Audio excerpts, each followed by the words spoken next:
Everyone, আমার চ্যানেলের নতুন একটি ভিডিওতে তোমাদের সকলকে স্বাগত। আজকে মিসলেনিয়াস মেন এক্সামের জন্য প্র্যাকটিস সেট 3 নিয়ে হাজির হয়েছি। চলো একটু চেক করে নেওয়া যাক যে তোমাদের প্রিপারেশনটা কার কোন পর্যায়ে রয়েছে। তোমরা একটুখানি ভিডিও পজ করে করে নিজেরা ট্রাই করো এবং কমেন্ট করে জানাও যে কার কত আউট অফ 50 স্কোর করতে পারছো, ঠিক আছে? তাহলে চলো শুরু করি। প্রথমেই দেখো 5টা অ্যাব্রিভিয়েশন, একটু চেষ্টা করো যে 5টার মধ্যে কতগুলো তোমরা করতে পারছো। এগুলো সবগুলোই কিন্তু খুব খুব ইম্পর্টেন্ট, আমি বারবার বলছি। তাহলে কোর, CORE কোর, এর হচ্ছে পুরো নামটা হচ্ছে centralised online real time exchange. আচ্ছা, সেন্ট্রালাইজড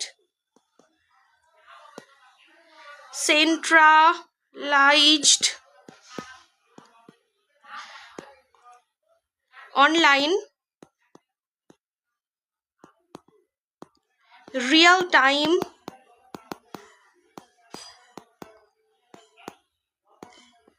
এক্সচেঞ্জ। মাত্র এই কটা দিন রয়েছে কিন্তু পরীক্ষাতে, তোমরা এখন খুব বেশি করে কিন্তু প্র্যাকটিস সেটগুলো প্র্যাকটিস করতে থাকো। ট্রাইজেমের পুরো নামটা হচ্ছে training of rural youth for self employment.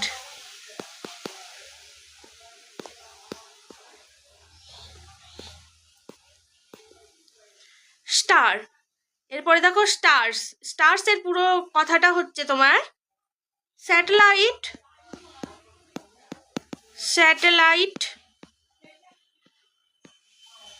Trekking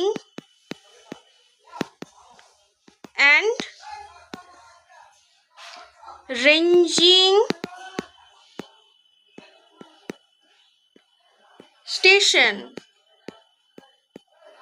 satellite tracking and ranging station. তারপরে দেখো ভল্টে, VOLT, এটা মোবাইলে তোমরা সবাই জানো, এটা একটা মোবাইলের ফিচার। এটার পুরো কথাটা হচ্ছে ভয়েস ওভার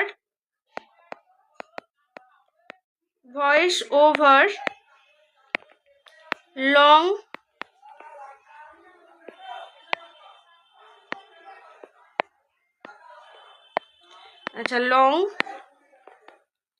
টার্ম ইভলিউশন। তাহলে ভল্টের পুরো কথাটা হচ্ছে voice over long term evolution. তারপরে ভাইরাস, VIRUS, এটা হচ্ছে তোমার ভাইটাল ইনফরমেশন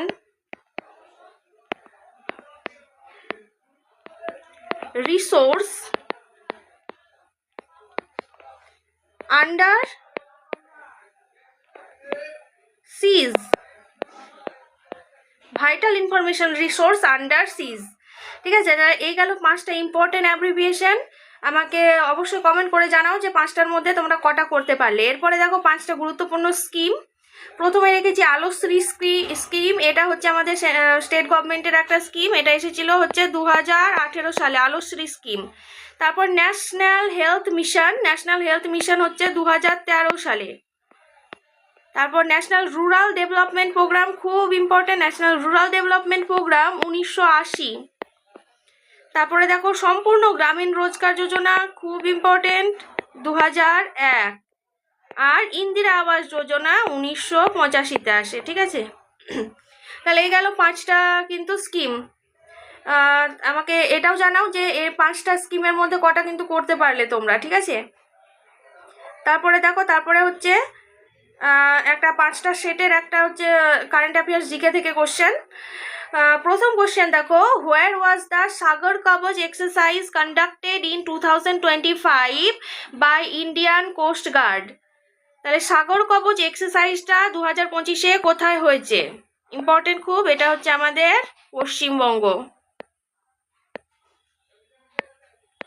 উত্তর হচ্ছে পশ্চিমবঙ্গে।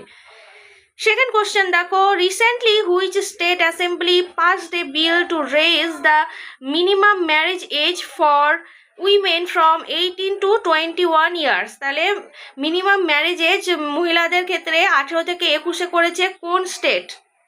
এটা হচ্ছে তোমার হিমাচল প্রদেশ। হিমাচল প্রদেশ। এবার 3 নাম্বার কোশ্চেন দেখো, which state government has recently launched নিযুত ময়না স্কিম? নিযুত ময়না স্কিম ফর গার্লস এডুকেশন। মেয়েদের শিক্ষার জন্য নিযুত ময়না স্কিম লঞ্চ করেছে আসাম। তারপর 4 নম্বর question, Aman Sehrawat who recently won bronze medal at Paris Olympic 2024 is associated with which sports? তাই আমান শেহরাওয়াত কোন খেলার সাথে যুক্ত? তিনি কুস্তি বা রেসলিং এর সাথে যুক্ত। হ্যাঁ, এবং তিনি কিন্তু মেডেল পেয়েছেন, ব্রোঞ্জ মেডেল পেয়েছেন প্যারিস অলিম্পিক্সে। তারপর 5 নম্বর question, Gotipua dance. Gotipua dance recently seen in the news is a traditional dance form of which state? Gotipua ডান্সটা কোন স্টেটের? গোটিপুয়া হচ্ছে তোমার ওড়িশার। ওড়িশা। নেক্সট তাহলে চলো আরো 5টা কোশ্চেন দেখে নেওয়া যাক। ভিডিওটা পজ করো এবং পজ করে নিজে আগে চেক করে নাও যে কটা করতে পারছো, ঠিক আছে? তাহলে নিজের ইভ্যালুয়েশনটা কিন্তু করতে পারবে। দেখো প্রথম question, which act created supreme court at fort William? তাহলে সুপ্রিম কোর্ট প্রতিষ্ঠা হয়, এটা ইতিহাস থেকে কোশ্চেন। সুপ্রিম কোর্ট কোন আইনের দ্বারা প্রতিষ্ঠা হয়? এটা হচ্ছে রেগুলেটিং অ্যাক্ট। রেগুলেটিং অ্যাক্ট কত সালে আসে? অ্যাক্ট 1773-এর রেগুলেটিং অ্যাক্টে সুপ্রিম কোর্ট প্রতিষ্ঠা হয়। Second question, in the past India and Bangladesh both countries claimed their sovereignty over which islands? একটা আইল্যান্ড নিয়ে বা দ্বীপ নিয়ে ইন্ডিয়া বাংলাদেশের মধ্যে একটা ডিসপিউট চলছিল এবং দুটো কান্ট্রি নিজেদের বলে সেটা দাবি করছিল। সেই আইল্যান্ডটা হচ্ছে নিউ মুর আইল্যান্ড। নিউ মুর আইল্যান্ড। হ্যাঁ। থার্ড কোশ্চেন, দ্য পপুলার বাঘ cave paintings are found in which state? বাঘ কেভ পেন্টিং। বাঘ কেভ পেন্টিং কোথায় দেখা যায়? এটা হচ্ছে তোমার মধ্যপ্রদেশ। মধ্যপ্রদেশ স্টেটে হচ্ছে বাঘ কেভ পেন্টিংটা দেখা যায়। 4 নম্বর question, India's first butterfly park was established at which among the following national parks? আচ্ছা, কোন ন্যাশনাল পার্কে হচ্ছে ইন্ডিয়ার প্রথম বাটারফ্লাই পার্কটা তৈরি হয়? এটা হচ্ছে Bannerghatta national park. Bannerghatta national park. এটা কোথায় বলো তো ন্যাশনাল পার্কটা? ব্যানারঘাটা ন্যাশনাল পার্ক হচ্ছে তোমার কর্ণাটকে। হ্যাঁ, কর্ণাটক। তারপরে question, Chaliyar river recently seen in the news originated from which hills? এই ছালিয়ার রিভারে কিছুদিন আগে কিন্তু খুব বন্যা টন্যা দেখা দেয়। এটা হচ্ছে তোমার কেরালার সাইডে, কেরালা তামিলনাড়ু পোর্শনে কিন্তু আছে। আর এই ছালিয়ার রিভারটা কোথা থেকে অরিজিনেট হয়েছে? এটা হচ্ছে ইলাম বালারি হিল। ইলাম বালারি পাহাড় থেকে। এরপরে দেখো নেক্সট লাস্ট 5টা কোশ্চেন। দেখো প্রথমে হচ্ছে clouded leopard recently seen in the news is the state animal of which north eastern state? তাহলে ক্লাউডেড লেপার্ড কোন রাজ্যের তোমার রাজ্য পশু বলতে পারো? হ্যাঁ, রাজ্য পশু। এটা হচ্ছে মেঘালয়। নেক্সট দ্বিতীয় কোশ্চেন হচ্ছে, what is the national game of Nepal? নেপালের ন্যাশনাল গেম কি? হচ্ছে ভলিবল। তারপরে question, Chandubi lake is situated in which state? কোন স্টেটে চান্দুবি লেক আছে? সেম টাইপ অফ কোশ্চেন কিন্তু লাস্ট ইয়ার জিকে থেকে একটা এসেছিল, সেটা ওড়িশার কোনো একটা লেকের নাম দেওয়া ছিল সম্ভবত। তাহলে চান্দুবি লেকটা হচ্ছে তোমার আসামে।